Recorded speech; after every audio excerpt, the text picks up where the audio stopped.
En Vivir Felizmente le daremos voz a aquellos que han experimentado desafíos en su salud mental y han encontrado el camino del crecimiento. Cada historia nos recordará que no estamos solos en este viaje y nos inspirarán a buscar el equilibrio en nuestra propia vida. Todos hemos tenido episodios que nos han alterado nuestra salud mental, porque tu salud mental tiene que ser siempre lo más importante de todo. Bienvenidos. Hola, bienvenidos a un nuevo capítulo de Vivir Felizmente. Y hoy estoy con la gran compañía de un amigo. Vamos a poner que un amigo Farhad, porque estamos ahí siempre relacionados en la parte médica, pero también en el día a día de nosotros. Así que es un gusto tenerte acá, gastroenterólogo de Hospital Clínica Bíblica y Equilibrium, Farhad Rezvani. Suena raro el nombre, pero Suena raro el nombre. sí, ya tenemos nuestra amistad, ¿verdad? Sí, Que la medicina nos junta, pero bueno, al final de cuentas la amistad siempre fortalece todo. total. Para mí es un honor, ¿verdad? Acompañarlos en este proyecto tan bonito y tan interesante con temas tan bonitos. Con un tema que, vamos a ver, podemos decirlo que a mucha gente dice, es que todo el mundo habla solo de este tema y todo lo del estómago y todos los males ahora resulta que son de este tema, pero es que microbiota, que es el tema que vamos a hablar, y un poquito también de las afecciones del intestino o podamos decir, de esa conexión que hay intestino-cerebro, cómo nos afectan en nuestro día a día. O al revés, más bien, cómo nuestras emociones podrían afectar también esa comunicación intestino-cerebro. Total, y es que al final de cuentas somos cuerpo y alma, y nosotros a veces como médicos intentamos separar órganos, que tengo un problema gastrointestinal. Bueno, listo, aquí está la pastilla para el estómago, pero bueno, se nos olvida que al final de cuentas tal vez existe otra situación ahí de fondo que esté generando el problema. Y lo mismo nos pasó con la microbiota. De hecho, todo el mundo habla de la microbiota, Sí. pero para ser sincero, no sabemos nada de la microbiota. Hasta en los recientes 10 años tal vez es donde se ha incrementado exponencialmente los estudios y el conocimiento, porque antes las veíamos como bacterias nomás Sí. y tal vez no conocíamos la implicación que tenía. Y la verdad es que al final de cuentas el aparato gastrointestinal es la puerta de entrada al organismo de los nutrientes que básicamente nos mantienen con vida, pero también de otras cosas, y dentro de ellas la microbiota, que como decís, o sea, sí se comunica montones el cerebro con el intestino, pero también con otros órganos, porque por ejemplo el sistema endocrino, la parte gastrointestinal tiene una conexión sumamente fuerte, pues obviamente las conexiones a nivel del sistema nervioso central hablamos que es como una vía de dos rutas, pero hay muchísimos órganos implicados. Muchísimos órganos implicados. Y es que antes pensábamos que los que habitan en nuestro intestino, pensábamos que siempre eran bacterias malas, y realmente bacterias que nos podían enfermar. Pero para entrar un poquillo en detalles, vamos al back to basics, por decir así. O sea, vamos al principio. ¿Qué es la microbiota? La microbiota son todas las bacterias que nosotros tenemos en nuestro cuerpo. Y yo siempre digo a los pacientes jocosamente que yo no estoy seguro si al final de cuentas nosotros más bien somos un bus de bichos, porque las bacterias existen millones de antes que nosotros. De hecho, los mamíferos y el Homo sapiens tienen muy poquito de existir en la Tierra, pero las bacterias llevan millones de años. Y probablemente cuando ya no estemos, ellas seguirán acá. Entonces, la microbiota son todas estas bacterias que nos tapizan la piel, la mucosa del aparato gastrointestinal, obviamente, ahí se concentra el 70% de las bacterias en el colon, pero en realidad en todo nuestro cuerpo, o sea, en las vías respiratorias, en el epitelio urogenital, hay microbiota. Y ese concepto de exactamente de las bacterias buenas o las bacterias malas, todavía no lo conocíamos muy bien y ahora el concepto se ha extendido más y se habla más de microbioma. Porque no solo es importante las bacterias, sino la interacción con el huésped y los genes que expresan esas bacterias. Microbioma es todo eso, las bacterias y esos genes. Entonces, al final de cuentas, el concepto es tan amplio y es hasta un poco abstracto, porque increíblemente cuando nosotros vemos el genoma de las bacterias, nos damos cuenta que la mayoría, el 80%, 90% de las bacterias que existen en nuestro cuerpo ni siquiera las hemos tipificado, o sea, no sabemos cuáles son, no sabemos cómo cultivarlas, pero vemos que hay genes y bueno, tiene que corresponder a algún microorganismo. Entonces es tan amplio el mundo de la microbiota y tan poco entendido que es apenas en esta última década que estamos dando los primeros pasos, y por eso es un tema que se ha puesto tan de moda, digamos, entre comillas, pero en realidad es porque al final de cuentas sí tiene muchas implicaciones. Cuando uno revisa, bueno, uno como médico, en las clases, cuando uno estaba en la universidad, hace un poquillo de rato, en mi caso, él no, en mi caso, Más Ah, penillos también. no tanto. Pero bueno, en ese tiempo yo me acuerdo que nos hablaban de que ciertos neurotransmisores, Ajá, sobre todo serotonina, ajá, que es una sustancia que siempre le implicamos mucho a nivel cerebral, total. pero nos decían que había más receptores de serotonina a nivel intestinal. Ahora, Ujú, la preguntaba para acá. ujú. Tiene que ver, o sea, el desorden de la microbiota que se llama disbiosis, ese desorden en esas bacterias, en esa sociedad que vive ahí, puede estar implicado en la no captación adecuada o más bien una sobreexpresión, podemos decir, un sobrefuncionamiento en algunos pacientes. Totalmente, digamos, la microbiota es increíble porque no solo las bacterias liberan neurotransmisores como serotonina, dopamina, la dopamina también tiene que ver con, por ejemplo, los ataques de crisis de ansiedad, ¿verdad? Por ejemplo. Igual, digamos, por ejemplo, la histamina que vemos mucho en los pacientes que tienen problemas de alergia, pero no solo las bacterias liberan, sino que también ellas interaccionan con los enterocitos y con las células, digamos, del sistema gastrointestinal que liberan esas sustancias para que la liberen o que dejen o disminuyen la expresión de algunas otras sustancias que más bien pueden ser nocivas. Por ejemplo, lo que hablamos de la serotonina, niveles altos de la serotonina es la hormona de la felicidad, por decirlo de una forma.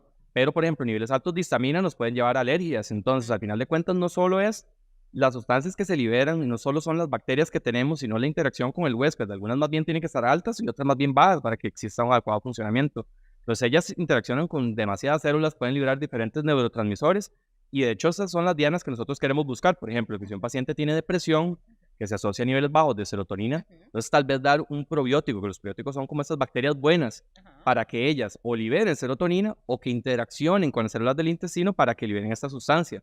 Y así es como han aparecido diferentes probióticos como fármacos para diferentes enfermedades como por ejemplo depresión, autismo. Obviamente sí ya hay mucha evidencia en la parte gastrointestinal como los pacientes que tienen colon irritable o diarreas.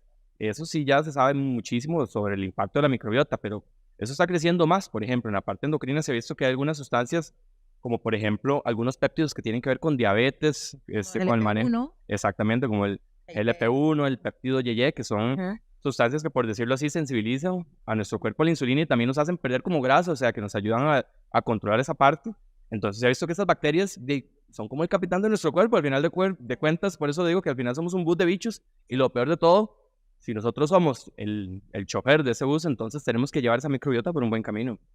¿Qué cosas y qué condiciones en el día a día podrían afectar ese bus de bichos que tenemos, o sea, esa microbiota como tal? Todo. De hecho, la microbiota nosotros la cultivamos desde el momento que nacemos hasta el día que nos vamos. Y posiblemente cuando nos vamos también esas bacterias siguen trabajando. ¿Por qué? Por ejemplo, ya está bien estudiado que los niños que nacen por cesárea, en vez de exponerse a la microbiota saludable, a los lactobacilos del canal de parto, se exponen a streptococos, a otras bacterias de la piel o peor, las del hospital.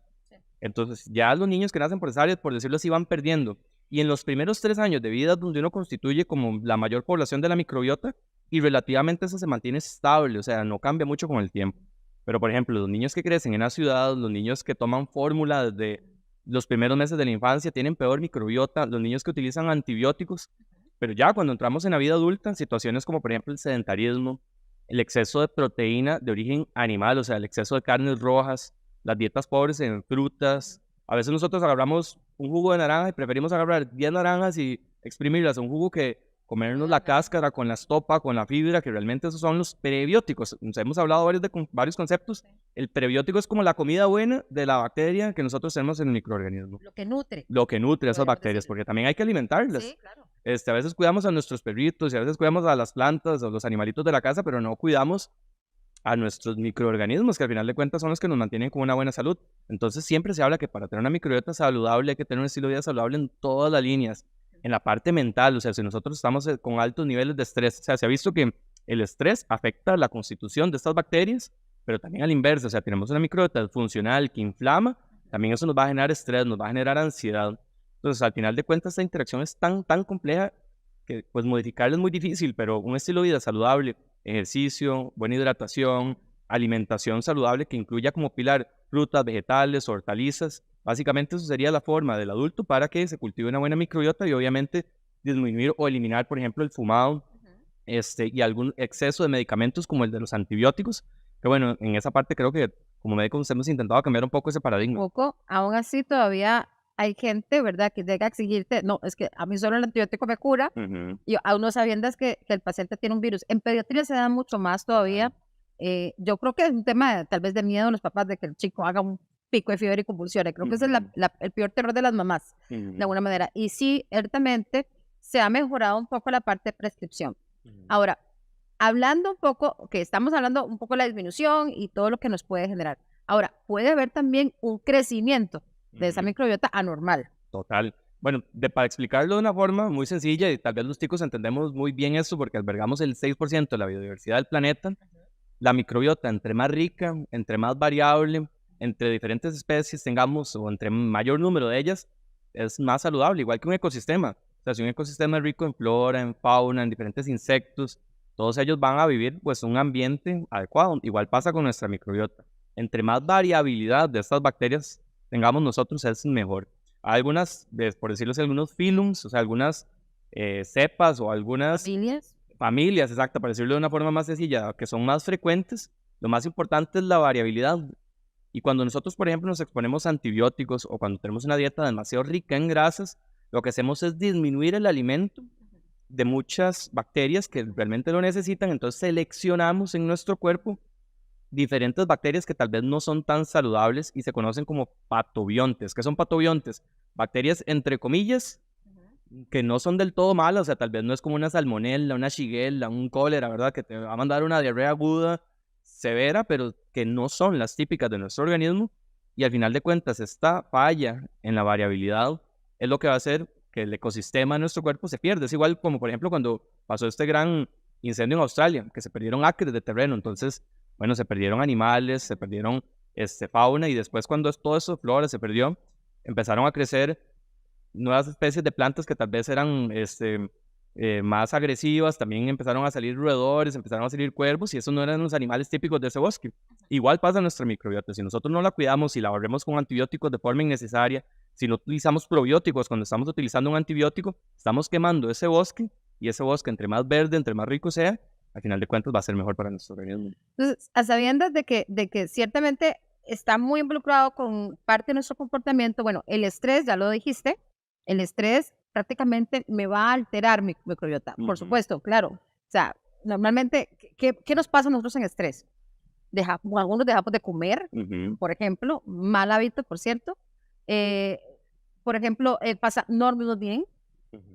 parte de lo que hacemos. Algunas personas inclusive cuando comen, comen muy mal, Exacto. prácticamente por el estrés. Entonces, puede decirse que puede haber una interrelación, o sea, yo tengo estrés, tengo un mal manejo del estrés, puedo tener una alteración de microbiota, y si ya per se la tengo alterada, el cuadro podría ser peor, pero ojo, Total. peor mentalmente, sino en la parte gastrointestinal. Ujú. Farhad, esto lo digo porque yo estoy seguro que usted tiene más que yo, pero a mí me llegan muchísimas personas con trastornos, eso que vienen con aquel dolor de panza, aquella inflamación de panza y aquel borborismo, así todo lo suena en la panza, Ajá.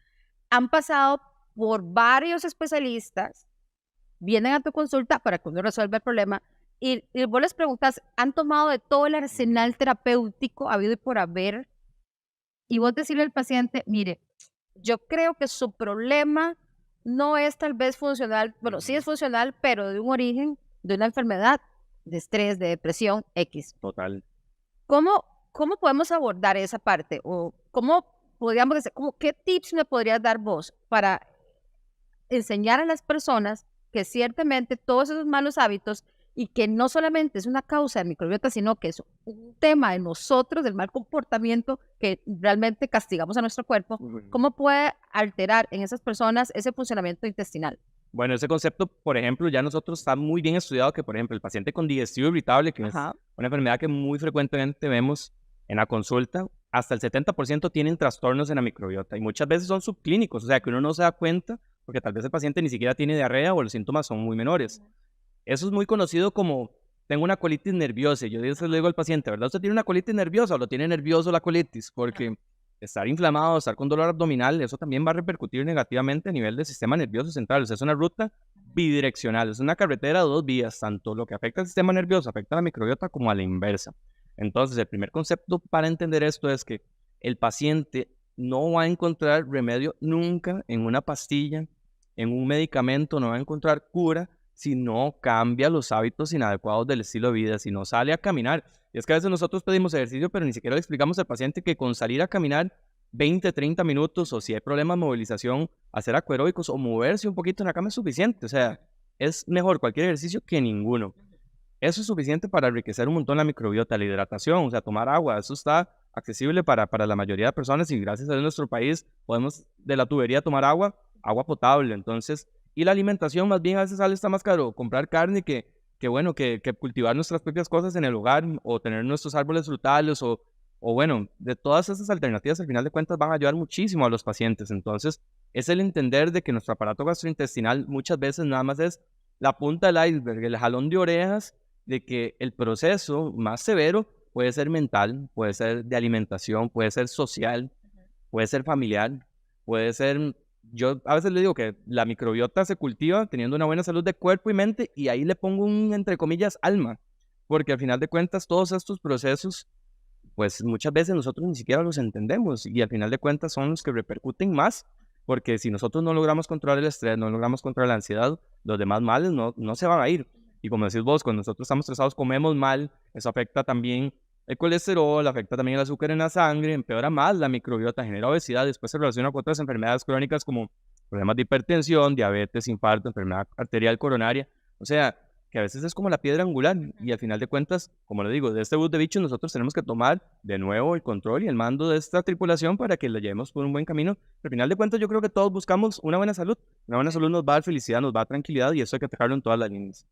¿Cómo has visto el efecto de la terapia en los pacientes? O sea, vamos a ver, yo vengo y reviso a mi paciente, la parte orgánica, ¿verdad? Veo, eh, agrego un tratamiento, reponemos microbiota, si es un problema de microbiota, o resolvemos esa parte orgánica. ¿Cómo has visto la terapia en pacientes con enfermedad intestinal persistente? En esos pacientes que decís, bueno, ya qué más, ¿cómo ha resultado? Hay que echar de, cuando nosotros vemos a esos pacientes que nosotros llamamos refractarios como que no responden, Ajá. ¿verdad? Bueno, lo primero es que si es un problema gastrointestinal, como dije, irritable, o sea, distensión, que se toma el Sí. vientre, gas, diarrea, dolor abdominal, si ya nosotros no encontramos solución en tratamientos para modular la microbiota, porque desde ese principio uno le da el tratamiento, el paciente se siente súper bien, pero dice, "Oh, cuando lo quité de nuevo a la semana, a los 2 meses, me volvió el problema. Bueno, pero corregimos el resto, ¿no? Entonces muchas veces se nos olvida echar mano y aliarnos de nuestros propios colegas, ¿verdad? O sea, al final de cuentas, la mayoría de las enfermedades son multifactoriales. Entonces, si nosotros no atamos ese cabo de la terapia, las terapias cognitivas, inclusive muchas veces yoga, meditación, pero obviamente principalmente un psiquiatra, un psicólogo nos puede ayudar muchísimo para nosotros entendernos a nosotros mismos y también poder manejar estas enfermedades. Porque eso es lo que les digo siempre, o sea, si usted no resuelve la causa del problema, el problema no se va a resolver y las pastillas a veces uno las utiliza como para maquillar y dar tiempo a ver si el paciente puede, pues realmente echar mano y cambiar esas cosas que tiene que modificar, pero muchas veces esta es la parte más difícil y por eso hay que responsabilizarnos, o sea, entender que no hay pastilla milagrosa, que no hay remedio milagroso y que al final de cuentas todo se resume en un estilo de vida saludable. Obviamente, por ejemplo, pacientes que ya han tenido muchas repercusiones, por ejemplo, que han usado quimioterapia o que por infecciones recurrentes han utilizado muchos antibióticos, ese es un grupo de pacientes, de, si es algo ya propiamente de la microbiota, y que requieren tratamiento con probiótico casi que el resto de la vida, no se les puede casi que quitar. Yo les digo que es como cuando uno empieza un tratamiento de la presión. O sea, si usted tiene la presión bien, no, es por la pastilla, ¿verdad? No la puede quitar, a menos que ya corrija el sobrepeso, etcétera. Igual pasa con la microbiota. Si no corregimos el problema de fondo, el problema va a volver. Ahora, ¿son frecuentes sus pacientes? O sea, ¿qué tan frecuentes Sí. los ves? Podríamos decir, de 10 que me llegan a la consulta, Pues, ¿cuántos? tal vez tengo un sesgo porque como soy gastroenterólogo y Sí, tal vez el 70-80% de los pacientes de que todos los veo, pacientes son. más que me encanta esta parte funcional y microbiota, me llegan muchos, Ujú. digamos, relacionados con problemas de eso, pero ya a nivel nacional está bien estudiado que, por ejemplo, el digestivo irritable afecta el 25-30% de la población y de ese 25-30% de la población, la mayoría o las que tienen más afección son las mujeres. Entonces ya esto está muy bien estudiado y de ese porcentaje, casi que el 80% tienen por lo menos algún trastorno de la microbiota de fondo que yo siempre le explico a los pacientes, esto puede ser causa o consecuencia. Para ponerles un ejemplo, los primeros estudios que se hicieron en ratas, se agarraban ratas de laboratorio que se llamaban germ free, o sea, que no tenían gérmenes, que nacían totalmente aisladas, y se les inoculaba, o sea, se les daba microbiota, por ejemplo, un paciente sano, atlético, y otro de un paciente obeso que era diabético, y se veía que la ratita del paciente obeso desarrollaba problemas de azúcar, que comía más de la cuenta, que se engordaba, mientras la otra ratita estaba pura vida.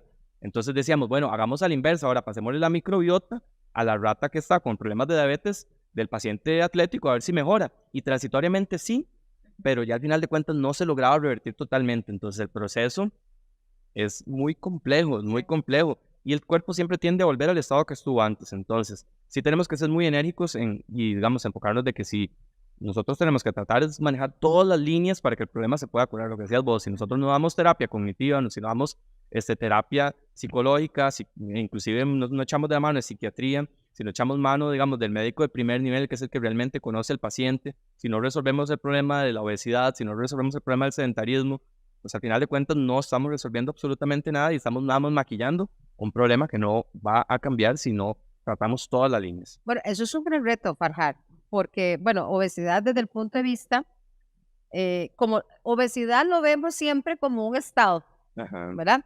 Como un estado transitorio y lo asociamos mucho más a un tema de belleza, Pero no. pero no, es un tema de enfermedad, De salud. ¿verdad? Exacto. A uno le pasa, bueno, yo que vengo con el tema de pérdida de peso, dice, ay, pero es que ahora está más bonita. Yo, pero antes también era bonita, Ajá. bueno, me tenía más peso, pero bueno, yo diría, bueno, es que ahora está más sana.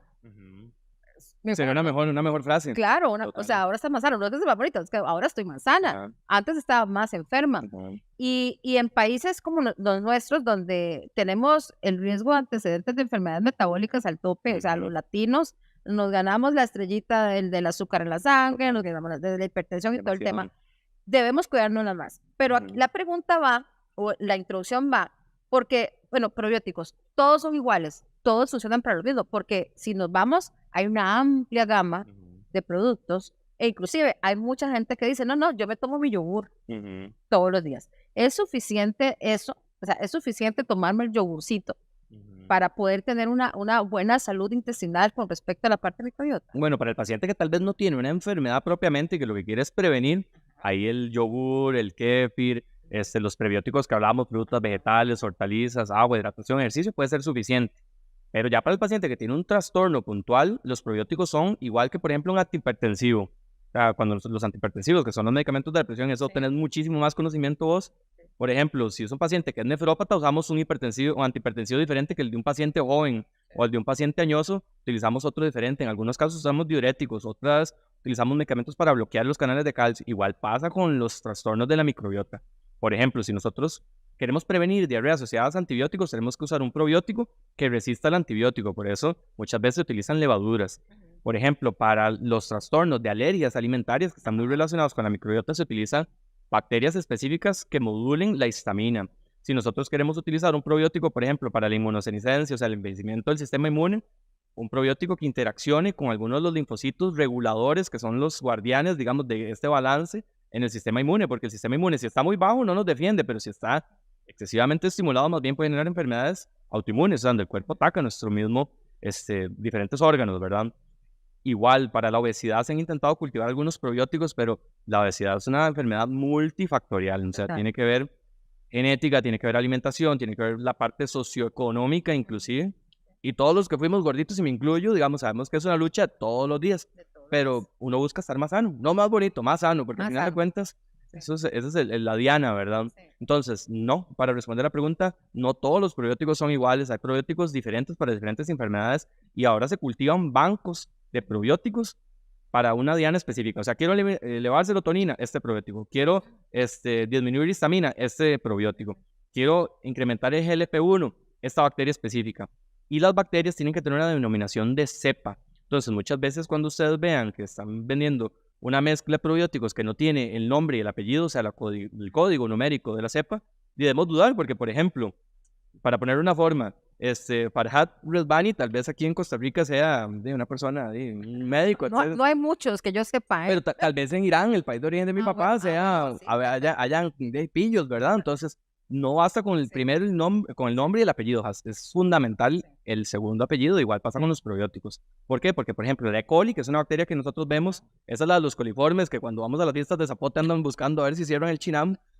Hay probióticos que están formulados a base de la E. coli, o sea, que es una bacteria que como familia se ve como algo negativo, pero tal vez un subgrupo, un apellido, una cepa puntual, más bien puede conferir beneficios a la salud. Entonces, al final de cuentas, todas las bacterias son distintas, igual que todas las personas lo somos. Ahora, ¿vos crees que ese mucho cuidado, vamos a ver, porque voy a trasladarme, yo siempre trato de personalizarlo un poco, pero es que ya uno es el ejemplo de uno, ¿no? Entonces, cuando uno creció, yo crecí en pueblo, en provincia, en Guanacaste, ¿verdad?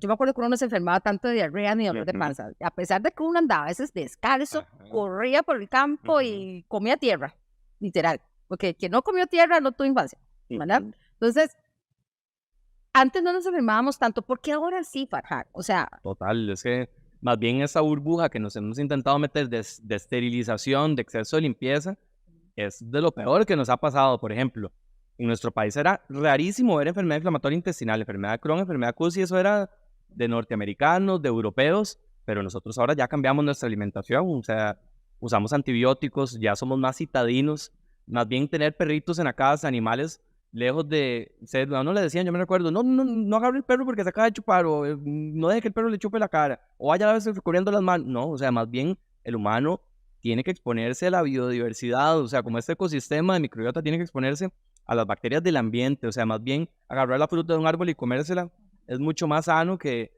ese exceso, digamos, de fitofármacos, que ese exceso de pesticidas, eso es lo que nos viene matando, más bien, o sea, ese cambio que nosotros hemos hecho, y por eso el costarricense antes era más sano. Padecíamos tal vez de otras cosas, de diarreas por amebas, otras cosas que tal vez han pasado un poco a ser menos frecuente, pero nos hemos ganado peores enfermedades crónicas como presión alta, diabetes, hipertensión, obesidad, y es porque al final copiamos hábitos, y yo creo que más bien entre más natural vivamos, tal vez suena como un poco hippie, digámoslo, jocosamente, pero o sea, realmente nosotros tenemos que volver porque el humano no está diseñado para vivir en esos ambientes de completa esterilidad. Esos ambientes de esterilidad lo que hacen es cerrar ese ecosistema para que no entren las bacterias que tienen que pasar acá. ¿Por qué nosotros tenemos tanta diversidad? Porque somos un puente. Sí. Somos un puente entre el continente.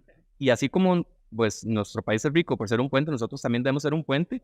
Y sí, obviamente podemos consumir, digamos, fibra, podemos consumir yogur, podemos consumir kéfir. Ya en enfermedades específicas o puntuales utilizaremos probióticos diferentes, como por ejemplo hay probióticos inclusive hasta para el manejo del colesterol, que tiene que ver con la parte de las sales biliares. Al final de cuentas, la única forma de cultivar esto es cambiar este paradigma, y esa parte que vos decís es muy, muy, muy cierta, que hemos cambiado muchísimo. Hemos cambiado muchísimo y a veces las conductas. Yo creo que esto lo preguntaba por el tema de nuestras conductas alimentarias.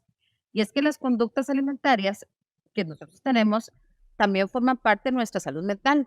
Porque vos sabés, muchas personas, por ejemplo, cuando vos les dejas inclusive algún tipo de dieta, son personas que se meten en esa obse y empiezan a echar en crisis de ansiedad cuando no pueden seguir una dieta específica, por ejemplo. Entonces, esto lo digo porque a veces precisamente las restricciones que podamos tener también nos pueden dañar en la parte intestinal. Y esto lo hablo, por ejemplo, en un momento tuve una paciente que alguien le recomendó hacer una FODMAPs. Entonces, la paciente se metió en tanto el FODMAPs y dijo, no, yo tengo que comer lo de FODMAPs. Entonces, cuando llegó a mi consulta, llegó con desnutrición. Porque yo, de esta es incompatible llevarla, tenía como un año de estar en esa dieta FODMAPs, había bajado muchísimo de peso. Entonces, cuando vos te das cuenta, bueno, esto es una persona, tal vez, no sé si a vos ha pasado ese tipo de personas, o las personas, por ejemplo, que hacen mucha vigorexia, que de repente se meten a hacer, o sea, todas las... Sí, se obsesionan. Y esto lo hablo porque es cierto, uno tiene que llevar una vida saludable, Farhad, pero también todo extremo tampoco nos ayuda. Entonces, en ese sentido lo traigo acá porque ese extremo cuidado es que, ¿verdad? Ahora, antes usted hacía fiestas y hacía fiestas, ahora usted tiene que preguntar, bueno, ¿quién no come carne? ¿Quién no come gluten? ¿Quién no come...?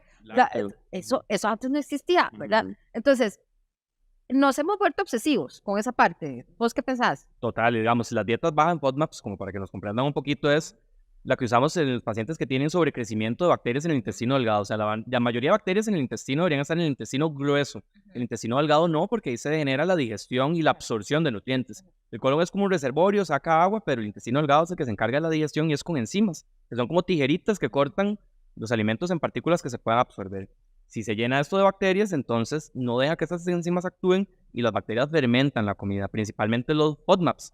Los FODMAPs es una palabra que viene de unas siglas en inglés, que no es importante, pero son azúcares que son fermentables, como la leche, el exceso de gluten, o sea, trigo, cebada, centeno, o sea, el pan, las harinas refinadas, la repostería, las frutas más, digamos, como más dulces, que tengan mucha fructosa. Entonces la dieta baja en FODMAPs quita eso, también quita repollo, brócoli, coliflor, frijoles, garbanzos, lentejas, y esos alimentos son buenísimos, tienen un montón de nutrientes. Nosotros solo los quitamos transitoriamente mientras le damos al paciente el antibiótico no absorbible y el probiótico para que esos alimentos no lo inflen, no le generen gas porque son fermentables. Pero esa fermentación, cuando ya esté normalizada las bacterias, debe de ocurrir en el colon, porque si no, más bien privamos al cuerpo de prebióticos. Entonces, las dietas restrictivas privan de prebióticos, o sea, le quitamos el alimento bueno, las bacterias buenas del organismo, y por eso las dietas deben ser muy variables, como cuando nosotros enseñaban la pirámide de la alimentación, que uno ni la entendía, que en la base ponían frutas, vegetales, hortalizas, leche, exactamente. Algunos pacientes, por algunas condiciones médicas, no tolerarán la leche, por ejemplo, los que tienen deficiencia de la lactasa o que tienen alergia a la caseína. Sí.